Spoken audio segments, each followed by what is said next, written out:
imisemburo itandukanye umudamu iyo atwite cyangwa se atanatwite abagizwe n'imisemburo myinshi. Hari imisemburo ikora kuri kudusabo-ntanga cyangwa icyo twita ovaries, ishobora kuba idakora neza, ishobora no kuba myinshi ariko ntikore neza ku buryo yatera impamvu iyo bita polycystic ovarian syndromes.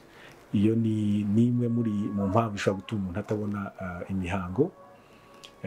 Hari izindi mpamvu z'uko umuntu ashobora kugira biturutse kuri utwo dusabo-ntanga premature ovarian insufficiency cyangwa se gucura hataragera. Umuntu ufite imyaka hagati ya 40 na 50 ashobora kugira twa dusabo-ntanga twe ntitubashe gukora neza, tukamera nk'umuntu wagiye muri menopause kandi mu by'ukuri atarayigeramo, kuko niyo mpamvu tunavuga ko biri premature, byabaye mbere y'igihe ariko biba byatewe n'impamvu ishoboka.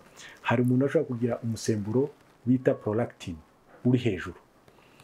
Uwo musemburo nawo iyo ukora ntukore neza ukajya hejuru ushobora kubuza imihango kuboneka, bigatuma umuntu atabasha kubona imihango.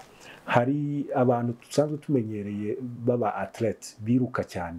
Bariya abantu iyo biruka cyane bakora siporo, bari professional bakora siporo, hari igihe batabona imihango cyane cyane bijye bibaho.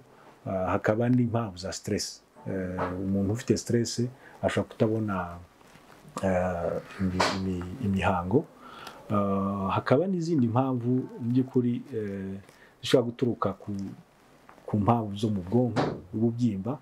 Umuntu ashobora kugira impamvu z'ububyimba bwatuma atabona imihango. Hari impamvu z'indwara zisa nkaho ziri karande, abantu bafite diabete cyangwa se indwara z'umutima. Hari igihe bamwe na bamwe izo ndwara zishobora kubera ko nka diabete n'indwara y'umusemburo hari aho ifitanye isano n'imisemburo isanzwe ishobora gutuma umuntu abona imihango, nayo yatuma uwo muntu atabona imihango. Hari nk'imiti umuntu aba afata. Umuntu ufata imiti cyane cyane ama antidepressant cyangwa se iriya miti y'abantu bafite ibibazo byo mu mutwe ashobora kutabona imihango.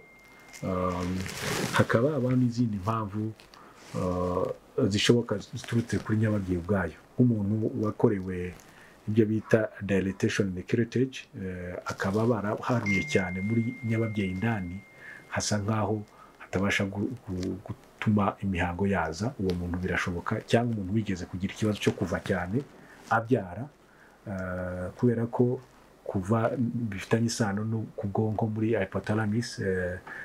Icyo gihe bishoboka kuba byatuma umuntu atabasha kubona imihango.